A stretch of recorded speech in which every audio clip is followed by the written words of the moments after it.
Hi, இது எங்களோட new YouTube channel. இது இந்த சேனலோட பேர் இளம் தளிர். நாங்கள் 6th ஸ்டாண்டர்டுக்கு ஆல் சப்ஜெக்ட் சொல்லித்தரோம். இன்றைக்கி பார்த்திங்கன்னா இன்பத்தமிழ் அப்படிங்கிற முதல் பாடலோட சிந்தனை வினா தான் பார்க்க போகிறோம். வேல் என்பது ஓர் ஆயுதம். தமிழ் ஏன் வேலுடன் ஒப்பிடப்படுகிறது? வேல் என்பது ஓர் ஆயுதம். அது உச்சியில் கூர்மையாகவும் நடுவில் அகலமும் கீழே நீளமான கோல் போன்ற பகுதியையும் உடையது. பகைவர் மீது எறிவதற்கு உரியது. வெல் என்பதிலிருந்து வேல் என்பது வந்தது.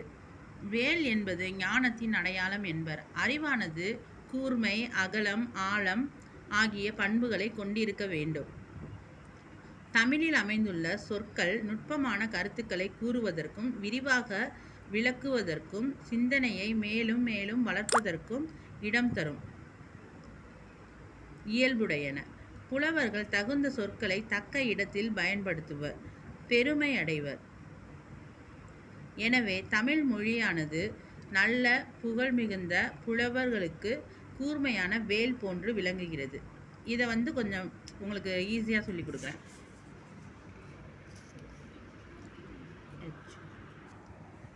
வேல் என்பது ஓர் ஆயுதம். வேலுங்கிறது முருகரோட ஆயுதம்.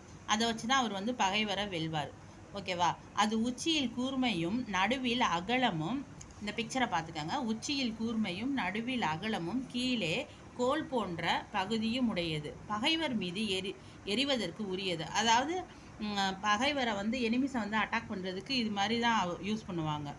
வெல் என்பதிலிருந்து வேல் என்பது வந்தது. அதாவது வெல் என்பதிலிருந்து தான் வேல் மருவி வந்திருக்குன்னு சொல்கிறாங்க. வெல் என்பது ஞானத்தின் அடையாளம். வெல் என்பது ஞானத்தின் அடையாளம்னா அறிவோட அடையாளம். வேல் என்பது அறிவானது கூர்மை, அகலம், ஆழம் ஆகிய பண்புகளை கொண்டிருக்க வேண்டும். அறிவுங்கிறது கூர்மையாக இருக்கும், நல்லா ஷார்ப்பாக, அதாவது எல்லாத்தையும் கலந்து ஆலோசித்து ஆழ்ந்து ஆராய்ந்து எல்லாம் செய்யணும். ஆழமும் ஆகிய பண்புகளை கொண்டிருக்க வேண்டும். தமிழில் அமைந்துள்ள சொற்களை நுட்பமான கருத்துக்களை கூறுவதற்கு விரிவாக விளக்குவதற்கும் சிந்தனையை மேலும் மேலும் வளர்ப்பதற்கும் இடம் தரும்.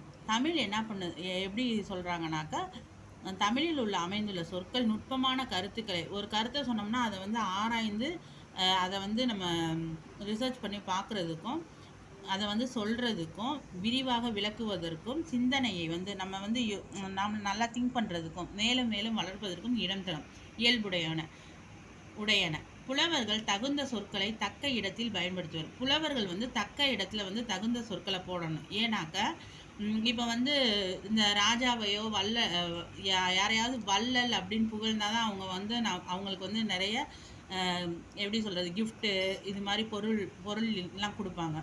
ஆனால் அந்த இடத்துல நீங்கள் கருமைன்னு சொன்னீங்கன்னா அவங்களுக்கு ஒன்றுமே கிடைக்காது. அந்த இடத்துல அவங்க தண்டனைக்குரியவர்களாக ஆவாங்க. அதனால் புலவர்கள் தகுந்த சொற்களை தக்க இடத்தில் பயன்படுத்துவர், பெருமை அடைவர். அப்போ அந்த ராஜாக்களை புகழ்ந்து சொல்கிறதுனால அவங்களுக்கு நல்ல ஒரு எப்படி சொல்கிறது, புகழ் கிடைக்கும். அவங்களுக்கு நல்ல புலவர்னு சொல்லுவாங்க.